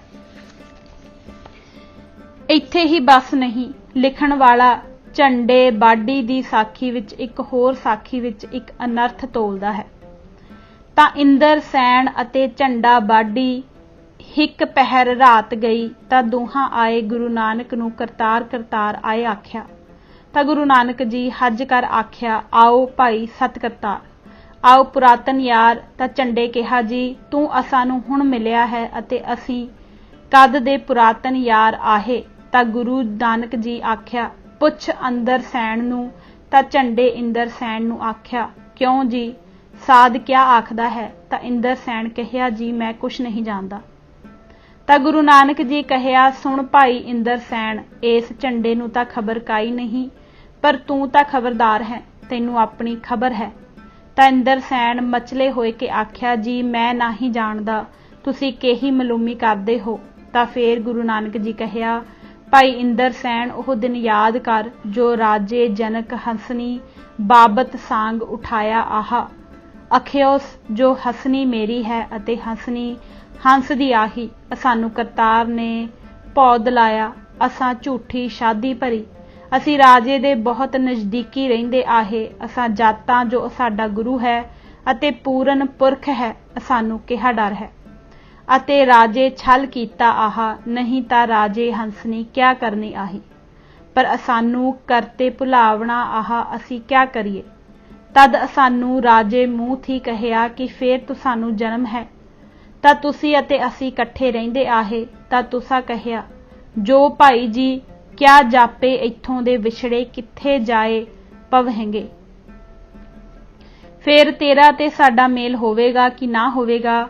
ਤਾਂ ਅਸਾਂ ਤੁਹਾਨੂੰ ਕਹਿਆ, ਦੇਖ ਭਾਈ ਜੀ, ਭਗਤ ਸਾਡੀ ਪੂਰਨ ਹੋਈ ਸੀ, ਪਰ ਅਸਾਂ ਵਿੱਚ ਦੋਏ ਖਤੇ ਹੋਏ ਆਹੇ। ਇੱਕ ਤਾਂ ਅਸੀਂ ਮੂਰਤੀ ਪੂਜਦੇ ਹਾਂ ਅਤੇ ਇੱਕ ਝੂਠ ਬੋਲਿਆ। ਫੇਰ ਅਸਾਂ ਵਿਚਾਰ ਕਰ ਡਿੱਠਾ, ਜੋ ਰਾਜਾ ਜਨਕ ਕਹਿਆ, ਸੁਣ ਭਾਈ ਤੁਸਾਨੂੰ ਸੱਚ ਦ੍ਰਿੜਾਇਆ ਸੀ, ਮੈਂ ਤੁਸਾਨੂੰ ਝੂਠ ਨਹੀਂ ਦ੍ਰਿੜਾਇਆ। ਤੁਸੀਂ ਮੇਰੇ ਆਖੇ ਲੱਗੇ ਨਹੀਂ, ਮੈਂ ਕਿਆ ਕਰਾਂ। ਪਰ ਭਾਈ ਮੇਰੀ ਸੇਵਾ ਦਾ ਫਲ ਤੁਸਾਨੂੰ ਇਹੋ ਹੈ, ਜੋ ਤੁਸੀਂ ਮਨੁੱਖ ਜੂਨੀ ਆਵੋਗੇ ਤਾਂ ਫਿਰ ਅਸਾਂ ਤੁਸਾਂ ਮਿਲ ਕਰ ਆਖਿਆ, ਜੀ ਅਸੀਂ ਜਨਮ ਹੀ ਆਵਦੇ ਰਹੀਂਗੇ ਕਿ ਕਦੇ ਅਸਾਡੀ ਖਲਾਸੀ ਵੀ ਹੋਸੀ। ਤਾਂ ਰਾਜੇ ਜਨਕ ਕਹਿਆ, ਭਾਈ ਤੁਸਾਡੀ ਪੂਰਨ ਭਗਤ ਹੈ, ਪਰ ਰਹਿੰਦੇ ਜਨਮ ਭੋਗ ਕਰ ਤੁਸੀਂ ਕਲਯੁਗ ਵਿੱਚ ਉਧਰੋਗੇ। ਤੁਸਾਨੂੰ ਪੂਰਨ ਪੁਰਖ ਮਿਲੇਗਾ, ਤੁਸਾਨੂੰ ਇੱਕੋ ਨਿਰੰਕਾਰ ਹੀ ਦੱਸੇਗਾ, ਹੋਰ ਕੀਤੇ ਹੋਏ ਨੂੰ ਜਾਣੋਗੇ ਨਹੀਂ ਅਤੇ ਤੁਸਾਂ ਨਾਲ ਲੱਗ ਕੇ ਬਹੁਤ ਤਰਨਗੇ, ਪਰ ਕਲਯੁਗ ਵਿੱਚ ਉਧਰੋਗੇ ਉਰੇ ਨਹੀਂ। ਇਸ ਉੱਪਰਲੀ ਸਾਖੀ ਤੋਂ ਲੇਖਕ ਦੀ ਰਾਏ ਚੰਗੀ ਤਰ੍ਹਾਂ ਪ੍ਰਗਟ ਹੁੰਦੀ ਹੈ ਕਿ ਗੁਰੂ ਜੀ ਝੂਠ ਬੋਲਣ ਬਦਲੇ ਜੂਨਾਂ ਵਿੱਚ ਪਏ ਆਉਂਦੇ ਸਨ ਅਤੇ ਕਲਯੁਗ ਵਿੱਚ ਲੋਕਾਂ ਦਾ ਉਧਾਰ ਕਰਨ ਨਹੀਂ, ਸਗੋਂ ਆਪਣੀ ਜੂਨ ਭੋਗਣ ਆਏ ਸਨ, ਅਰ ਇਸ ਜੂਨ ਭੋਗਣ ਤੋਂ ਮਗਰੋਂ ਆਪ ਦਾ ਉਧਾਰ ਹੋਇਆ, ਪਹਿਲੋਂ ਨਹੀਂ। ਇਸੇ ਸਾਖੀ ਵਿੱਚ ਅੱਗੇ ਚੱਲ ਕੇ ਇਸ ਤੋਂ ਵੀ ਵੱਧ ਇੱਕ ਹੋਰ ਗੱਲ ਲਿਖੀ ਹੈ। ਤਾਂ ਇੰਦਰ ਸੈਣ ਆਖਿਆ, ਜੀ ਤੇਰਾ ਮਨੋਰਥ ਕਿਆ ਹੈ। ਤਾਂ ਗੁਰੂ ਨਾਨਕ ਜੀ ਆਖਿਆ, ਮੇਰਾ ਮਨੋਰਥ ਇਹੋ ਆ, ਜੋ ਅਸੀਂ ਤੁਸੀਂ ਇਕੱਠੇ ਰਹੀਏ ਅਤੇ ਭਗਤੀ ਵੀ ਇਕੱਠੀ ਕੀਤੀ ਆਹੀ। ਇਸ ਵਾਸਤੇ ਅਸੀਂ ਤੁਸਾਂ ਪਾਸ ਆਏ ਆਹੇ। ਇੱਕ ਤਾਂ ਤੁਸੀਂ ਸਾਨੂੰ ਉਧਾਰੋ, ਇੱਕੇ ਤਾਂ ਅਸੀਂ ਤੁਸਾਨੂੰ ਉਧਾਰੀਏ। ਅਸਾਡਾ ਤੁਹਾਡਾ ਇਹੋ ਬਚਨ ਆਹਾ, ਇਹੋ ਮਨੋਰਥ ਆਹਾ। ਇਸ ਲੇਖ ਤੋਂ ਸਾਫ਼ ਪ੍ਰਗਟ ਹੈ ਕਿ ਸਤਿਗੁਰੂ ਜੀ ਦੇਸ਼ ਰਟਨ ਕੇਵਲ ਇਸ ਵਾਸਤੇ ਕਰਦੇ ਸਨ ਕਿ ਕਿਸੇ ਤਰ੍ਹਾਂ ਪੁਰਾਣੇ ਯਾਰਾਂ ਨੂੰ ਮਿਲ ਕੇ ਆਪਣਾ ਉਧਾਰ ਕਰਾਉਂਦੇ। ਪਾਠਕ ਜੀ, ਇਸ ਤੋਂ ਵਧੇਕ ਅਨਰਥ ਵੀ ਕੋਈ ਹੋ ਸਕਦਾ ਹੈ ਕਿ ਸਤਿਗੁਰੂ ਅੰਗਦ ਦੇਵ ਜੀ ਨੇ ਇਹ ਕੁਝ ਸੁਣਿਆ ਤੇ ਸਹਾਰਿਆ ਹੋਵੇਗਾ। ਪਰ ਇਸ ਮਿੱਤਰਚਾਰੀ ਦੀ ਇੱਥੇ ਹੀ ਬਸ ਨਹੀਂ। ਮੱਛ ਦੀ ਸਾਖੀ, ਸੁਦਰਸੈਨ ਦੀ ਸਾਖੀ, ਸਿਰਦਰ ਪਰਬਤ, ਮੀਨਾ ਪਰਬਤ, ਪ੍ਰਹਿਲਾਦ ਭਗਤ, ਤਰੂ ਭਗਤ, ਉਹਾਰ ਪਰਬਤ, ਸੁਖਚੈਨ ਰਖੀਸਰ, ਵਲੀ ਕੰਧਾਰੀ ਅਤੇ ਦੀਨਾਨਾਥ ਦਿਆਲ, ਇਹਨਾਂ 10 ਸਾਖੀਆਂ ਦੇ ਲਿਖਣ ਤੋਂ ਲਿਖਾਰੀ ਦੀ ਮਰਜ਼ੀ ਇਸ ਤੋਂ ਛੁੱਟ ਹੋਰ ਕੋਈ ਨਹੀਂ ਜਾਪਦੀ ਕਿ ਸ੍ਰੀ ਗੁਰੂ ਨਾਨਕ ਦੇਵ ਜੀ ਮਹਾਰਾਜ ਦੀ ਬੇਅਦਬੀ ਕੀਤੀ ਜਾਵੇ। ਉਸ ਦਾ ਵੱਡਾ ਮਤਲਬ ਇਹ ਸਿੱਧ ਕਰਨ ਤੋਂ ਜਾਪਦਾ ਹੈ ਕਿ ਗੁਰੂ ਜੀ ਸੰਸਾਰ ਵਿੱਚ ਕਰਤਾਰ ਵੱਲੋਂ ਨਹੀਂ ਆਏ, ਸਗੋਂ ਆਪਣੇ ਕਰਮਾਂ ਦੇ ਫੇਰ ਵਿੱਚ ਆਏ ਸਨ ਅਤੇ ਥਾਂ-ਥਾਂ ਜੋ ਗੁਰੂ ਜੀ ਨੇ ਫਿਰ ਕੇ ਉਪਦੇਸ਼ ਕੀਤਾ ਸੀ, ਇਹ ਅਸਲ ਵਿੱਚ ਉਹਨਾਂ ਦੇ ਆਪਣੇ ਉਧਾਰ ਲਈ ਯਤਨ ਸੀ। ਪਰ ਕੀ ਇੱਥੇ ਵੀ ਬਸ ਹੈ? ਨਹੀਂ। ਪਰ ਅਵੱਗਿਆ ਵਾਲੀ ਸਾਖੀ ਤਾਂ ਲਿਖਾਰੀ ਨੇ ਘੜ ਕੇ ਪੁਸਤਕ ਦੇ ਅੰਤ ਵਿੱਚ ਲਿਖੀ ਹੈ, ਜਿਸ ਦਾ ਨਾਮ ਉਸ ਨੇ ਮੰਝੌਤ ਦੀ ਸਾਖੀ ਧਰਿਆ ਹੈ ਤੇ ਜਿਸ ਨੂੰ ਇੱਥੇ ਲਿਖਣੋਂ ਕਲਮ ਨਾ ਕਰਦੀ ਹੈ। ਪਰ ਚੂੰਕਿ ਉਹ ਛਾਪੇ ਦੀਆਂ ਜਨਮ ਸਾਖੀਆਂ ਵਿੱਚ ਨਹੀਂ ਹੈ, ਇਸ ਲਈ ਵੰਨਗੀ ਮਾਤਰ ਥੋੜੀ ਜਿਹੀ ਲਿਖੀ ਜਾਂਦੀ ਹੈ। ਜਦ ਗੁਰੂ ਜੀ ਨੂੰ ਐਮਨਾਬਾਦ ਭਾਈ ਲਾਲੋ ਦੇ ਘਰ ਰਹਿੰਦਿਆਂ 7 ਦਿਨ ਗੁਜ਼ਰੇ ਤਾਂ ਇੱਕ ਦਿਨ ਗੁਰੂ ਨਾਨਕ ਬਾਜ਼ਾਰ ਵਿੱਚ ਬੈਠਾ ਆਹਾ ਅਤੇ ਨਾਲੇ ਬਾਲਾ ਆਹਾ ਅਤੇ ਨਾਲੇ ਲਾਲੋ ਵੀ ਆਹਾ ਬੈਠੇ ਕੁਦਰਤ ਦਾ ਤਮਾਸ਼ਾ ਦੇਖਦੇ ਹਨ। ਜੋ ਗੋਪੀਨਾਥ ਕੋਛੜ ਦੇ ਘਰ ਟੰਗ ਆਹਾ, ਉਸ ਦੇ ਘਰ ਸੱਦੇ ਆਏ ਸਰੀਰ ਅੰਗ ਸਾਕ ਯਾਰ ਦੋਸਤ ਸੱਦੇ ਆਏ ਆਹੇ, ਤਹਈਅਤ ਖਾਂ ਮੰਝ ਵੀ ਸਣੇ ਕਬੀਲੇ ਆਇਆ ਆਹਾ, ਤਿਸ ਦੀ ਬੇਟੀ ਬੀਬੀ ਖਾ ਤਾਂ ਗੁਰੂ ਨਾਨਕ ਦੀ ਉਸ ਰੰਗੜ ਨਜ਼ਰ ਪਿਆ, ਗੋਪੀਨਾਥ ਕੱਛੜ ਦਾ ਬਹੁਤ ਯਾਰ ਆਹਾ, ਉਸ ਦੀ ਬੇਟੀ ਗੁਰੂ ਨਾਨਕ ਦੀ ਨਜ਼ਰ ਪਈ। ਭਾਈ ਲਾਲੋ ਨੂੰ ਘੱਲ ਕੇ ਗੋਪੀਨਾਥ ਕੋਛੜ ਨੂੰ ਸਦਵਾਇਆ ਤੇ ਕੁਝ ਗੱਲਾਂ ਕਰਕੇ ਇਹ ਕਹਿਆ ਕਿ ਭਾਈ ਗੋਪੀਨਾਥ, ਉਸ ਦੇ ਹਯਾਤ ਖਾਂ ਦੇ ਘਰ ਜੋ ਬੀਬੀ ਬੇਟੀ ਹੈ ਉਹ ਸਾਡੀ ਅਮਾਨਤ ਹੈ। ਇੱਕ ਥਾਂ ਸ਼ੇਰ ਮਾਲੋ ਦੀ ਸਾਖੀ ਵਿੱਚ ਲਿਖਿਆ ਹੈ, ਉਸ ਸੁਣਿਆ ਜੋ ਨਾਨਕ ਤਪਾ ਹਿੰਦੂ ਹੈ ਪਰ ਉਸ ਮੰਝੌਤ ਰੱਖੀ ਹੈ। ਬਸ ਇਸ ਤੋਂ ਹੀ ਸਭ ਕੁਝ ਸਮਝਿਆ ਜਾ ਸਕਦਾ ਹੈ ਕਿ ਜਨਮ ਸਾਖੀ ਵਾਲੇ ਨੇ ਕਿੰਨਾ ਕੁ ਪੱਧਰ ਤੋਲਿਆ ਹੈ। ਸਤਿਗੁਰੂ ਅੰਗਦ ਦੇਵ ਜੀ ਇਸ ਬਕਵਾਸ ਨੂੰ ਸੁਣਦੇ ਅਰ ਉੱਥੇ ਹੀ ਪੋਥੀ ਚੰਡੀ ਦੀ ਭੇਟਾ ਨਾ ਕਰ ਦਿੰਦੇ। ਪਰ ਇਸ ਲਿਖਾਰੀ ਨੇ ਸਤਿਗੁਰੂ ਨਾਨਕ ਜੀ ਦੀ ਹੀ ਬੇਅਦਬੀ ਨਹੀਂ ਕੀਤੀ, ਸਗੋਂ ਪ੍ਰੇਮ ਪੁੰਜ ਬੇਬੇ ਨਾਨਕੀ ਜੀ ਅਤੇ ਪਿਤਾ ਕਲਿਆਣ ਰਾਏ ਜੀ ਵੱਲੋਂ ਵੀ ਭਾਰੀ ਅਪਰਾਧ ਦਾ ਭਾਗੀ ਬਣਿਆ ਹੈ। ਨਮੂਨੇ ਲਈ ਵੇਖੋ ਬੇਬੇ ਨਾਨਕੀ ਜੀ ਦੇ ਵਿਆਹ ਵਾਲੀ ਸਾਖੀ ਜੋ ਇਸ ਤਰ੍ਹਾਂ ਲਿਖਦਾ ਹੈ। ਜਾਂ ਨਾਨਕ ਵਰਿਆਂ 18 ਦਾ ਹੋਇਆ ਤਾਂ ਵਿਸਾਖ ਦੇ ਦਿਨ ਆਹੇ, ਕੱਛਾਂ ਦੇ ਵਾਸਤੇ ਜੈਰਾਮ ਪਲਤਾ ਆਇਆ ਸੀ, ਅੱਗੇ ਨਾਨਕੀ ਕਾਲੂ ਦੀ ਧੀ ਪਾਣੀ ਭਰਨ ਖੂਹ ਤੇ ਆਈ ਸੀ। ਜੈਰਾਮ ਪਲਤੇ ਦੀ ਨਜ਼ਰ ਪਈ, ਖਰੀ ਛੈਲ ਸੀ, ਜੈਰਾਮ ਦੇਖ ਕਰ ਮੋਹਿਆ ਗਿਆ। ਜੈਰਾਮ ਰਾਏ ਬੁਲਾਰ ਨੂੰ ਕਹਿਆ, ਰਾਏ ਜੀ ਇਹ ਲੜਕੀ ਕਿਸ ਦੀ ਹੈ? ਇਸ ਦੀ ਕਹਾਣੀ ਅਸਾਂ ਨਾਲ ਕਰਵਾਓ। ਪਿਆਰੇ ਪਾਠਕ, ਇਸ ਤੋਂ ਵੱਧ ਕੇ ਹੋਰ ਕੀ ਅਪਰਾਧ ਹੋ ਸਕਦਾ ਹੈ ਕਿ ਭਾਈ ਬਾਲਾ ਇਸ ਤਰ੍ਹਾਂ ਲਿਖ ਸਕਦਾ ਸੀ? ਜਨਮ ਸਾਖੀ ਵਾਲੇ ਨੇ ਸਤਿਗੁਰੂ ਜੀ ਦੇ ਪਿਤਾ ਕਲਿਆਣ ਰਾਏ ਨੂੰ ਅਵਲ ਦਰਜੇ ਦਾ ਲਾਲਚੀ ਅਤੇ ਅਣਖ ਤੋਂ ਸੁੰਨਾ ਦੱਸਿਆ ਹੈ। ਵੇਖੋ ਸੁਲਤਾਨਪੁਰ ਦੀ ਸਾਖੀ, ਕਿਤੇ ਬੜਬੋਲਾ, ਕਿਤੇ ਰਾਖਸ਼ ਅਤੇ ਕਿਤੇ ਸਯਾਦ ਕੁਬਕਤਾ ਇਹਨਾਂ ਪਦਾਂ ਨਾਲ ਯਾਦ ਕੀਤੀ ਹੈ। ਸੱਚੇ ਸੌਦੇ ਵਾਲੀ ਸਾਖੀ ਵਿੱਚ ਬੜੀ ਬੇਅਦਬੀ ਕੀਤੀ ਹੈ। 20 ਰੁਪਏ ਰਾਏ ਬੁਲਾਰ ਪਾਸੋਂ ਕਲਿਆਣ ਰਾਏ ਜੀ ਨੂੰ ਦਵਾ ਕੇ ਆਪ ਇਸ ਤਰ੍ਹਾਂ ਅਪਸ਼ਬਦਾਂ ਦੀ ਬੁਛਾੜ ਕਰਦੇ ਹਨ ਤਾਂ ਕਾਲੂ 20 ਰੁਪਏ ਲੈ ਕਰ ਹੈਰਾਨ ਹੋਏ ਰਹਿਆ। ਲੋਕ ਤਲਵੰਡੀ ਦੇ ਖੱਤਰੀ ਬ੍ਰਾਹਮਣ ਜਿਤਨੇ ਹਿੰਦੂ ਤੁਰਕ ਆਹੇ, ਜਦ ਬੂਟ ਆਹੇ ਤਿਤਨੇ ਭ੍ਰਿਸ਼ਟਨ ਲੱਗੇ, ਤੂੰ ਕੋਈ ਖੱਤਰੀ ਨਹੀਂ, ਤੇਰਾ ਕੋਈ ਚੰਡਾਲ ਦਾ ਜਨਮ ਹੈ। ਪਾਠਕ ਜੀ, ਕਿ ਇਸ ਤੋਂ ਵੀ ਵੱਧ ਕੇ ਕੋਈ ਅਪਮਾਨ ਦਾ ਸ਼ਬਦ ਹੋ ਸਕਦਾ ਹੈ? ਹੈਰਾਨੀ ਹੈ ਕਿ ਜਿਸ ਸਾਖੀ ਵਿੱਚ ਬੇਬੇ ਨਾਨਕੀ ਜੀ ਦੀ ਐਡੀ ਭਾਰੀ ਅਵੱਗਿਆ ਕੀਤੀ ਹੋਵੇ, ਪਿਤਾ ਕਲਿਆਣ ਰਾਏ ਜੀ ਨੂੰ ਚੰਡਾਲ ਦੱਸਿਆ ਹੋਵੇ ਅਤੇ ਸ੍ਰੀ ਗੁਰੂ ਨਾਨਕ ਦੇਵ ਜੀ ਨੂੰ 84 ਵਿੱਚ ਭਰਮ ਦਾ ਸਿੱਧ ਕੀਤਾ ਹੋਵੇ, ਉਸ ਵਿੱਚ ਦੱਸੀ ਸਤਿਗੁਰੂ ਦੇ ਅਵਤਾਰ ਦੀ ਤਰੀਕ ਨੂੰ ਅਸੀਂ ਠੀਕ ਮੰਨੀ ਤੁਰੀ ਜਾਈਏ ਕਿ ਕੋਈ ਆਦਮੀ ਜਿਸ ਦੇ ਸਿਰ ਵਿੱਚ ਰਤਾ ਵੀ ਅਕਲ ਹੈ, ਇਹ ਮੰਨ ਸਕਦਾ ਹੈ ਕਿ ਇਹ ਜਨਮ ਸਾਖੀ ਗੁਰੂ ਅੰਗਦ ਦੇਵ ਜੀ ਦੇ ਸਾਹਮਣੇ ਭਾਈ ਬਾਲੇ ਨੇ ਲਿਖਵਾਈ ਹੋਵੇਗੀ। ਇਹੋ ਜਿਹੀਆਂ ਅਯੋਗ ਗੱਲਾਂ ਲਿਖ ਕੇ ਖਬਰ ਨਹੀਂ ਤਾਂ ਆਪਣੇ ਆਪ ਨੂੰ ਪਾਠਕਾਂ ਗੁੱਸੇ ਤੋਂ ਬਚਾਉਣ ਲਈ ਕੀ ਖਬਰ ਨਹੀਂ, ਇਹ ਸੋਚ ਕੇ ਕਿ ਜੋ ਐਸੀਆਂ ਹਾਨੀਕਾਰਕ ਗੱਲਾਂ ਨੂੰ ਮੇਰੇ ਮੂੰਹ ਕੋਈ ਮੰਨੇਗਾ ਨਹੀਂ। ਲਿਖਣ ਵਾਲੇ ਨੇ ਇਹ ਗੱਲਾਂ ਭਾਈ ਬਾਲੇ ਦੇ ਮੂੰਹੋਂ ਅਖਵਾਈਆਂ ਅਤੇ ਭਾਈ ਬਾਲੇ ਨੂੰ ਗੁਰੂ ਜੀ ਦਾ ਪੱਕਾ ਸਾਥੀ ਬਣਾਇਆ ਹੈ। ਕਿਤੇ ਤਾਂ ਭਾਈ ਬਾਲਾ ਆਖਦਾ ਹੈ, ਗੁਰੂ ਜੀ ਇਹ ਗੱਲਾਂ ਜੋ ਮੈਂ ਆਖਦਾ ਹਾਂ ਅੱਖੀਂ ਡਿੱਠੀਆਂ ਹਾਜ਼ਰ ਦੀਆਂ ਗੱਲਾਂ ਆਖਦਾ ਹਾਂ, ਮੈਂ ਸੁਣੀਆਂ ਨਹੀਂ ਆਖਦਾ। ਕਿਤੇ ਆਖਦਾ ਹੈ, ਨਾਨਕ ਜੀ ਤਲਵੰਡੀ ਨੂੰ ਚੱਲੇ, ਮੈਨੂੰ ਗੁਰੂ ਨਾਨਕ ਜੀ ਆਖਿਆ ਭਾਈ ਬਾਲਾ ਅਸਾਂ ਆਵਦਿਆਂ ਤੋੜੀ ਕੰਮ ਚਲਾ, 1 ਮਹੀਨੇ ਨੂੰ ਅਸੀਂ ਜ਼ਰੂਰ ਆਵਾਂਗੇ। ਤਾਂ ਸਭੇ ਤਲਵੰਡੀ ਗਏ, ਗੁਰੂ ਜੀ ਮੈਨੂੰ ਉੱਥੋਂ ਦੀ ਖਬਰ ਕਾਈ ਨਹੀਂ, ਦੇਖਾਂ ਤਲਵੰਡੀ ਵਿੱਚ ਗੁਰੂ ਜੀ ਕਿਆ ਚੋਜ ਕੀਤੇ, ਕਿਉਂ ਕਰ ਹੋਈ ਵਰਤੀ। ਕਿਤੇ ਆਉਂਦਾ ਹੈ, ਗੁਰੂ ਅੰਗਦ ਜੀ ਕਿਹਾ ਭਾਈ ਬਾਲਾ ਇਹ ਗੱਲ ਤੇਰੇ ਹਜ਼ੂਰ ਹੋਈ ਹੈ, ਤਾਂ ਬਾਲੇ ਕਹਿਆ ਗੁਰੂ ਜੀ ਮੇਰੇ ਹਜ਼ੂਰ ਹੋਈ ਹੈ। ਕਿਤੇ ਭਾਈ ਬਾਲਾ ਆਖਦਾ ਹੈ, ਗੁਰੂ ਜੀ ਜਿੱਥੋਂ ਤੋੜੀ ਮੈਨੂੰ ਖਬਰ ਆਹੀ ਹੈ, ਜੋ ਮੈਂ ਆਪਣੇ ਅੱਖੀ ਡਿੱਠਾ ਆਹ ਸੋ ਮੈਂ ਲਿਖਵਾਇਆ ਹੈ ਅਤੇ ਜੀ ਪਿੱਛੇ ਦੀ ਖਬਰ ਨਹੀਂ ਜਾਣਦਾ। ਕਿਤੇ ਲਿਖਿਆ ਹੈ, ਨਾਨਕ ਜੀ ਬੈਠਾ ਪੀੜੇ ਤੇ ਮੈਂ ਵੀ ਨਾਲੇ ਆਹਾਂ। ਕਿਤੇ ਆਉਂਦਾ ਹੈ, ਮੋਦੀਖਾਨੇ ਦੇ ਵਕਤ ਵੀ ਭਾਈ ਬਾਲਾ ਨਾਲੇ ਸੀ। ਇੱਕ ਹੋਰ ਥਾਂ ਦਰਜ ਹੈ ਕਿ ਇੱਕ ਨਫਰ ਨਾਨਕ ਲੈ ਚੱਲਿਆ, ਨਫਰ ਨਾਲ ਬਾਲਾ ਆਹਾ। ਬੇਬੇ ਨਾਨਕੀ ਜੀ ਨੂੰ ਸੁਲਤਾਨਪੁਰੋਂ ਲੈਣ ਗਿਆ, ਗੁਰੂ ਨੇ ਬਾਲੇ ਸੰਧੂ ਨੂੰ ਨਾਲ ਲਿੱਤਾ ਆਦਿ। ਇਹਨਾਂ ਗੱਲਾਂ ਤੋਂ ਪ੍ਰਤੀਤ ਹੁੰਦਾ ਹੈ ਕਿ ਜੋ ਭਾਈ ਬਾਲੇ ਨੇ ਆਪਣੀ ਅੱਖੀਂ ਡਿੱਠਾ ਹੈ ਉਹ ਹੀ ਲਿਖਵਾਇਆ ਹੈ, ਸੁਣੀ ਸੁਣਾਈ ਗੱਲ ਕਿਤੇ ਰਤਾ ਨਹੀਂ ਲਿਖਵਾਈ।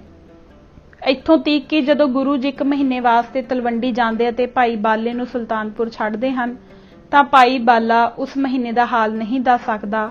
ਹਾਲਾਂਕਿ ਇਹ ਜ਼ਰੂਰ ਹੈ ਕਿ ਗੁਰੂ ਨਾਨਕ ਜੀ ਨੇ ਤਲਵੰਡੀਓਂ ਆ ਕੇ ਭਾਈ ਬਾਲੇ ਨੂੰ ਆਪਣਾ ਹਾਲ ਜ਼ਰੂਰ ਦੱਸਿਆ ਹੋਵੇਗਾ, ਪਰ ਚੂੰਕਿ ਭਾਈ ਬਾਲੇ ਨੇ ਆਪਣੇ ਅੱਖੀਂ ਨਹੀਂ ਡਿੱਠਾ ਇਸ ਵਾਸਤੇ ਲਿਖਵਾਇਆ ਨਹੀਂ। ਕਿ ਸੱਚਮੁੱਚ ਇਹ ਗੱਲ ਠੀਕ ਹੈ ਕਿ ਜੋ ਕੁਝ ਭਾਈ ਬਾਲੇ ਨੇ ਲਿਖਵਾਇਆ ਉਹ ਅੱਖੀਂ ਡਿੱਠਾ ਹੀ ਲਿਖਵਾਇਆ ਹੈ। ਵਿਚਾਰ ਕੀਤਿਆਂ ਪਤਾ ਲੱਗਦਾ ਹੈ ਕਿ ਇਹ ਗੱਲ ਮੂਲੋਂ ਹੀ ਝੂਠ ਹੈ ਅਤੇ ਇਹ ਕੇਵਲ ਆਪਣੇ ਅਯੋਗ ਸ਼ਬਦਾਂ ਤੇ ਪੋਚਾ ਪਾਉਣ ਦਾ ਇੱਕ ਬਹਾਨਾ ਹੈ। ਭਾਈ ਬਾਲਾ ਆਪ ਮੰਨਦਾ ਹੈ ਕਿ ਗੁਰੂ ਨਾਨਕ ਜੀ ਮੈਥੋਂ 3 ਵਰੇ ਵੱਡਾ ਸੀ। ਇਸ ਦਸ਼ਾ ਵਿੱਚ ਉਸਨੇ ਇਹ ਕੀਕੂ ਵੇਖ ਲਿਆ ਕਿ ਗੁਰੂ ਜੀ ਦੇ ਅਵਤਾਰ ਮਗਰੋਂ ਪੰਡਤ 5 ਘੜੀਆਂ ਦਿਨ ਚੜੇ ਆਇਆ। ਕਲਿਆਣ ਰਾਏ ਜੀ ਅਤੇ ਪੰਡਤ ਦੀ ਬਾਤਚੀਤ ਦਾ ਥੋਂ ਉਸਨੂੰ ਕੀਕੁਰ ਲੱਗਾ। ਸਤਿਗੁਰੂ ਜੀ 5 ਵਰਿਆਂ ਦੇ ਪੜ੍ਹਨੇ ਪੈਂਦੇ ਹਨ ਤੇ ਇਸ ਵੇਲੇ ਭਾਈ ਬਾਲਾ ਆਪਣੀ ਹੀ ਜ਼ੁਬਾਨੀ 2 ਵਰਿਆਂ ਦਾ ਹੋਵੇਗਾ। ਇਸ ਲਈ ਪੰਡਤ ਨਾਲ ਗੁਰੂ ਜੀ ਦੀ ਚਰਚਾ ਦਾ ਇਸ ਨੂੰ ਕੀ ਪਤਾ ਹੋ ਸਕਦਾ ਹੈ। ਭਾਈ ਬਾਲਾ ਆਪ ਮੰਨਦਾ ਹੈ ਕਿ ਜਦੋਂ ਗੁਰੂ ਜੀ ਨੇ ਮੋਦੀਖਾਨਾ ਛੱਡਿਆ ਤੇ ਨਵਾਬ ਨਾਲ ਮਸੀਤ ਵਿੱਚ ਗਏ ਤਾਂ ਮੈਂ ਖੁਸ਼ੀ ਲੀਤੀ, ਗੁਰੂ ਜੀ ਪਾਸੋਂ ਘਰਾਂ ਨੂੰ ਵਿਦਾ ਹੋਇਆ। ਮਗਰੋਂ ਗੁਰੂ ਜੀ ਨੂੰ ਮਰਦਾਨੇ ਨੂੰ ਰਬਾਬ ਲੈਣ ਘੱਲਦੇ ਹਨ। ਉਹ ਖੱਜਲ ਹੋ ਕੇ ਮੁੜਨ ਦੀ ਕਰਦਾ ਹੈ ਕਿ ਫਿਰੰਦਾ ਆਪ ਹੀ ਆ ਮਿਲਦਾ ਹੈ। ਦੋਵੇਂ ਗੁਰੂ ਜੀ ਪਾਸ ਆਉਂਦੇ ਹਨ। ਅੱਗੇ ਲਿਖਿਆ ਹੈ ਕਿ ਗੁਰੂ ਜੀ ਦੀ 2 ਦਿਨ ਅਤੇ 2 ਰਾਤੀ ਸਮਾਧ ਲੱਗੀ ਰਹੀ। ਮਰਦਾਨਾ ਭੁੱਖ ਦਾ ਮਾਰਿਆ ਗੁਰੂ ਜੀ ਪਾਸੋਂ ਖੁਸ਼ੀ ਲੈਂਦਾ ਹੈ। ਬੇਬੇ ਨਾਨਕੀ ਰੋਂਦੀ ਹੈ ਤੇ ਭਾਈਆ ਜੈ ਰਾਮ ਦੇ ਆਖੇ ਮਰਦਾਨਾ ਮੰਨਦਾ ਹੈ। ਸਣੇ ਮਰਦਾਨੇ ਗੁਰੂ ਜੀ ਸੁਲਤਾਨਪੁਰੋਂ ਚੱਲੇ। 7 ਦਿਨਾਂ ਵਿੱਚ ਲਾਲੋ ਦੇ ਘਰ ਆਏ ਵੜੇ। ਭਾਈ ਲਾਲੋ ਨਾਲ ਅਨੇਕ ਪ੍ਰਕਾਰ ਦੀਆਂ ਗੱਲਾਂ ਹੋਈਆਂ। ਮਰਦਾਨਾ ਤਲਵੰਡੀ ਨੂੰ ਆਇਆ, ਮਲਕ ਭਾਗੋ ਨੂੰ ਗੁਰੂ ਜੀ ਨੇ ਪਰੀਚਾ ਦਿੱਤਾ ਇਤਿਆਦਿ ਕਈ ਗੱਲਾਂ ਦੱਸ ਕੇ ਭਾਈ ਬਾਲਾ ਲਿਖਵਾਉਂਦਾ ਹੈ। ਇੱਥੇ ਤਾਂ ਇਹ ਵਰਤੀ, ਅੱਗੇ ਗੁਰੂ ਜੀ ਤਲਵੰਡੀ ਦੀ ਸੁਣੀਏ। ਅੱਗੇ ਤਲਵੰਡੀ ਮੈਂ ਗਿਆ ਆਹਾਂ। ਅੱਗੇ ਚੱਲ ਕੇ ਭਾਈ ਬਾਲਾ ਫੇਰ ਦੱਸਦਾ ਹੈ ਤਾਂ ਗੁਰੂ ਜੀ ਮੈਂ ਵੀ ਅਤੇ ਮਰਦਾਨਾ ਦੋਵੇਂ ਐਮਨਾਬਾਦ ਆਏ ਲਾਲੋ ਦੇ ਘਰ। ਹੁਣ ਪਤਾ ਨਹੀਂ ਲੱਗਦਾ ਕਿ ਭਾਈ ਬਾਲੇ ਨੂੰ ਉਹਨਾਂ ਗੱਲਾਂ ਦਾ ਕੀ ਕੁ ਪਤਾ ਲੱਗ ਗਿਆ ਜੋ ਸੁਲਤਾਨਪੁਰ ਅਤੇ ਐਮਨਾਬਾਦ ਉਸਦੇ ਮਗਰੋਂ ਹੋਈਆਂ ਸਨ। ਜਦੋਂ ਗੁਰੂ ਜੀ 1 ਮਹੀਨੇ ਵਾਸਤੇ ਤਲਵੰਡੀ ਆਏ ਹਨ ਉਦੋਂ ਦਾ ਪਤਾ ਤਾਂ ਨਹੀਂ ਦੱਸਿਆ। ਉਜਰ ਇਹ ਕੀਤਾ ਹੈ ਕਿ ਮੈਂ ਨਾਲ ਨਹੀਂ ਸਾਂ, ਪਰ ਹੈਰਾਨੀ ਹੈ ਕਿ ਸੁਲਤਾਨਪੁਰ ਅਤੇ ਐਮਨਾਬਾਦ ਦੀਆਂ ਗੱਲਾਂ ਦਾ ਉਸਨੂੰ ਕੀ ਕੁ ਪਤਾ ਲੱਗ ਗਿਆ।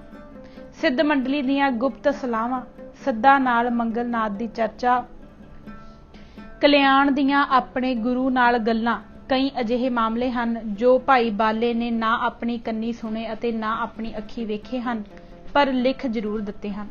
ਇਹਨਾਂ ਗੱਲਾਂ ਤੋਂ ਸਿੱਟਾ ਇਹੋ ਨਿਕਲਦਾ ਹੈ ਕਿ ਲਿਖਣ ਵਾਲੇ ਨੇ ਜੋ ਥਾਂ ਭਾਈ ਬਾਲੇ ਦਾ ਹਾਜ਼ਰ ਹੋਣਾ ਅਤੇ ਅੱਖੀਂ ਵੇਖੀਆਂ ਤੇ ਕੰਨੀ ਸੁਣੀਆਂ ਗੱਲਾਂ ਲਿਖਵਾਉਣੀਆਂ ਦੱਸਿਆ ਹੈ, ਇਹ ਝੂਠ ਹੈ। ਲਿਖਣ ਵਾਲਾ ਇਸ ਧੋਖੇ ਵਿੱਚ ਅਜਿਹਾ ਫਸਿਆ ਹੈ ਕਿ ਆਪਣੇ ਲੇਖਾਂ ਤੋਂ ਆਪ ਹੀ ਫੜਿਆ ਜਾਂਦਾ ਹੈ ਅਤੇ ਇਸ ਖਿਆਲ ਵਿੱਚ ਡੁੱਬਾ ਹੋਇਆ ਕਈ ਅਜਿਹੀਆਂ ਗੱਲਾਂ ਲਿਖ ਜਾਂਦਾ ਹੈ ਜੋ ਉੱਕਾ ਹੀ ਬੇਸਮਝੀ ਦੀਆਂ ਹਨ। ਸੱਚੇ ਸੌਦੇ ਵਾਲੀ ਸਾਖੀ ਵਿੱਚ ਲਿਖਿਆ ਹੈ ਕਿ ਕਲਿਆਣ ਰਾਏ ਜੀ ਨੇ ਗੁਰੂ ਜੀ ਨੂੰ 20 ਰੁਪਏ ਦਿੱਤੇ ਅਤੇ ਨਾਲ ਭਾਈ ਬਾਲੇ ਨੂੰ ਕਹਿ ਦਿੱਤਾ ਕਿ ਗੁਰੂ ਨਾਨਕ ਰੁਪਇਆ ਕਿਤੇ ਅਜਾਈ ਨਾ ਗਵਾ ਆਵੇ। ਜਦ ਗੁਰੂ ਜੀ ਖਰਾ ਸੌਦਾ ਕਰਕੇ ਆਉਂਦੇ ਹੋਏ ਇੱਕ ਛੰਭ ਵਿੱਚ ਲੁਕ ਰਹੇ ਤਾਂ ਕਲਿਆਣ ਰਾਏ ਜੀ ਭਾਈ ਬਾਲੇ ਦੇ ਘਰ ਆਉਣਾ ਸੁਣ ਕੇ ਉਸ ਨੂੰ ਡਾਂਟਦੇ ਹਨ। ਆਵੋ ਜੋ ਮੈਂ ਤੈਨੂੰ ਨਾਲ ਭੇਜਿਆ ਸੀ, ਸੋ ਇਸੇ ਵਾਸਤੇ ਭੇਜਿਆ ਸੀ ਜੋ ਫਕੀਰਾਂ ਨੂੰ ਖਵਾਏ ਆਵੋ। ਜਿਸ ਤੋਂ ਪਤਾ ਲੱਗਦਾ ਹੈ ਕਿ ਭਾਈ ਬਾਲਾ ਇਸ ਵਾਸਤੇ ਨਾਲ ਘੱਲਿਆ ਸੀ ਜੇ ਗੁਰੂ ਨਾਨਕ ਦੇਵ ਜੀ ਨੂੰ ਸੌਦੇ ਵਿੱਚ ਕਿਤੇ ਧੋਖਾ ਨਾ ਖਾਣ ਦੇਵੇ। ਪਰ ਲਿਖਣ ਵਾਲਾ ਇਹ ਗੱਲ ਭੁੱਲ ਗਿਆ ਜਾਪਦਾ ਹੈ ਕਿ ਬਾਲਾ ਜੱਟ ਦਾ ਪੁੱਤਰ ਸੀ ਅਤੇ ਉਸ ਦੀ ਉਮਰ ਅਜੇ 14 ਵਰ੍ਹਿਆਂ ਦੀ ਹੀ ਸੀ। ਉਹਨਾਂ ਸਮਿਆਂ ਵਿੱਚ ਤਾਂ ਜੱਟਾਂ ਦੇ ਪੁੱਤਰਾਂ ਨੂੰ 25 ਵਰ੍ਹਿਆਂ ਦੀ ਉਮਰ ਤੀਕ ਵੀ ਚੰਗੀ ਤਰ੍ਹਾਂ ਹੋਸ਼ ਨਹੀਂ ਆਉਂਦੀ ਸੀ, ਤਾਂ ਇਹ 14 ਵਰ੍ਹਿਆਂ ਦਾ ਜੱਟਾਂ ਦਾ ਮੁੰਡਾ ਇੱਕ ਖੱਤਰੀ ਦੇ 17 ਵਰ੍ਹਿਆਂ ਦੇ ਪੁੱਤਰ ਨੂੰ ਸੌਦਾ ਖਰੀਦਣ ਵਿੱਚ ਭਲਾ ਕੀ ਸਹਾਇਤਾ ਦੇ ਸਕਦਾ ਸੀ।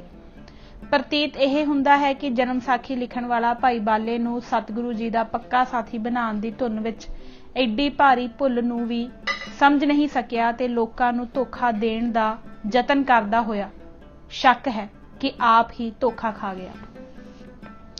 ਸਤਿਗੁਰੂ ਨਾਨਕ ਦੇਵ ਜੀ, ਪਿਤਾ ਕਲਿਆਣ ਰਾਏ ਜੀ ਅਤੇ ਬੇਬੇ ਨਾਨਕੀ ਜੀ ਦੀ ਇਸ ਪ੍ਰਕਾਰ ਅਵੱਗਿਆ ਕਰਕੇ ਲਿਖਣ ਵਾਲੇ ਨੇ ਆਪਣੇ ਬਚਾਓ ਦੀਆਂ 3 ਸੂਰਤਾਂ ਕੱਢੀਆਂ ਹਨ। ਇੱਕ ਉੱਤੇ ਦੱਸੀ ਜਾ ਚੁੱਕੀ ਹੈ, ਦੂਜੀ ਵੀ ਇਸ ਦੇ ਨਾਲ ਹੀ ਮਿਲਦੀ ਹੈ ਤੇ ਤੀਜੀ ਸਭਨਾਂ ਨਾਲੋਂ ਅਦਭੁਤ ਤੇ ਸੱਚਮੁੱਚ ਹੀ ਸ਼ਲਾਘਾਯੋਗ ਹੈ। ਉਸਨੇ ਭਾਈ ਬਾਲੇ ਨੂੰ ਤਾਂ ਕੇਵਲ ਗੁਰੂ ਜੀ ਦਾ ਪੱਕਾ ਸਾਥੀ ਹੀ ਬਣਾਇਆ ਹੈ, ਪਰ ਉਸਦੇ ਬਚਨਾਂ ਨੂੰ ਅਟੱਲ ਕਰਨ ਦੇ ਯਤਨ ਹਿੱਤ ਉਸ ਦੀ ਉਪਮਾ ਕਰਨ ਵਿੱਚ ਵੀ ਕੁਝ ਕਸਰ ਨਹੀਂ ਛੱਡੀ।